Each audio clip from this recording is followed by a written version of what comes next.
Hi, it's Vera. Welcome to episode 10 of the PL Pod. I'm beyond excited to create this particular podcast because I'm trying out something new. Let's face it, talking's right up my alley for things to do that I love, but even I have to admit that I could do with a sidekick every now and then to move the narrative along, and that's why I'm excited. My new skill is recording someone other than me during our PL Pod time. Today I've invited my longtime friend Betty Guenette, novelist, to talk with me about her writing.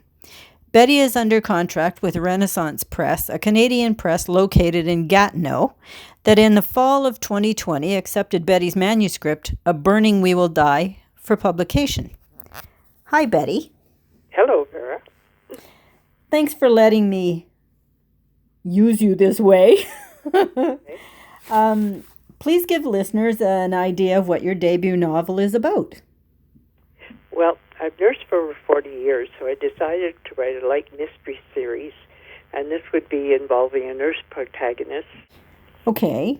You are a retired nurse, and, when you took on writing, how did you prepare yourself?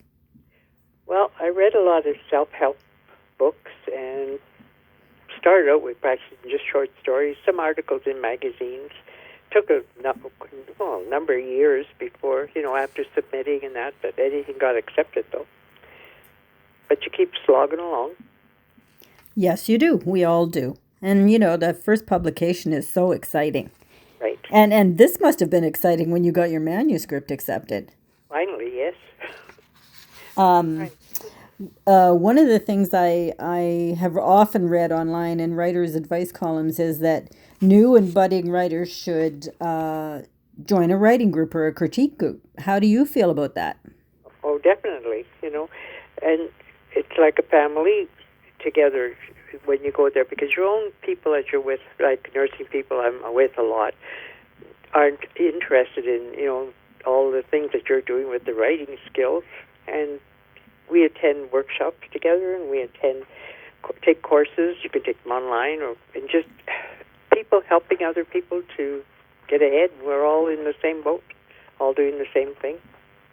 Yeah, it is nice to be in a room full of other writers and not feel weird. Yes.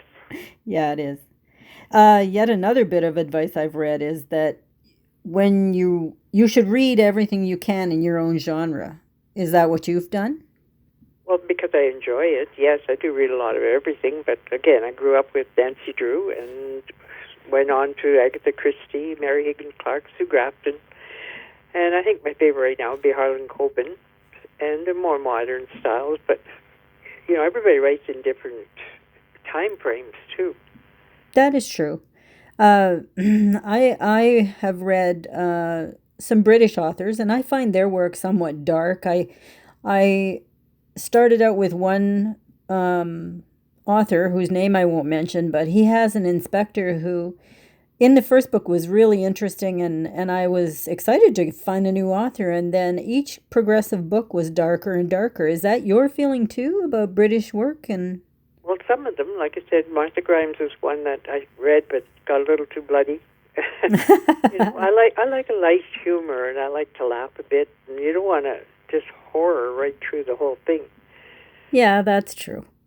And you've said to me before, if murder can be funny.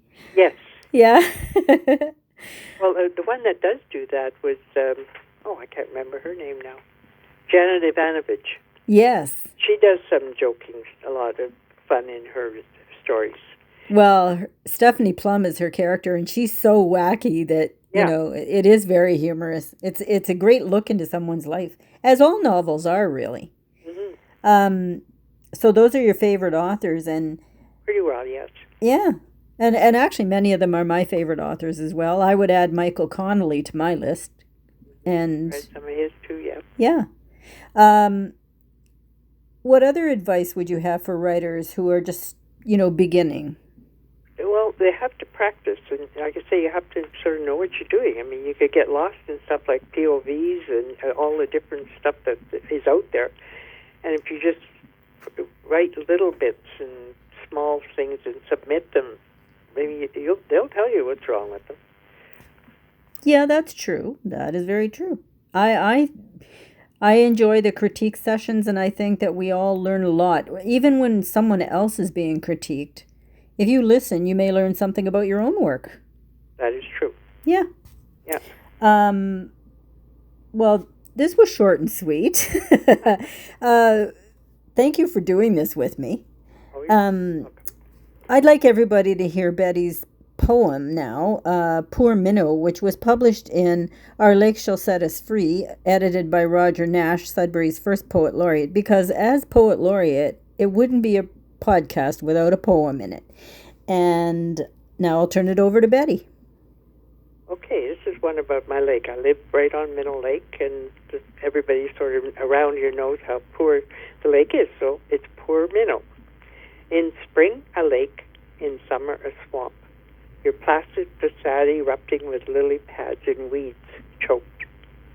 On your basin, hidden piles of lumber, the fettered reminder of a mill long gone. They say you can't be cleaned, too late for you. I say we flow into Ramsey, can dredge the bottom.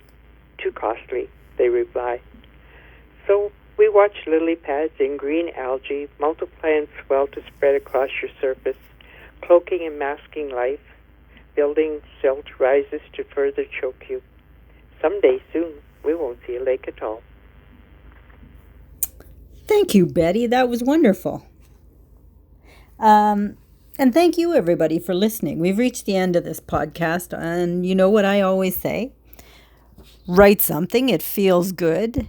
And for anyone interested in further details about Betty's upcoming novel, probably out by the end of this year, you can go to her website at www.bettyguenette.com. Thanks. Bye for now.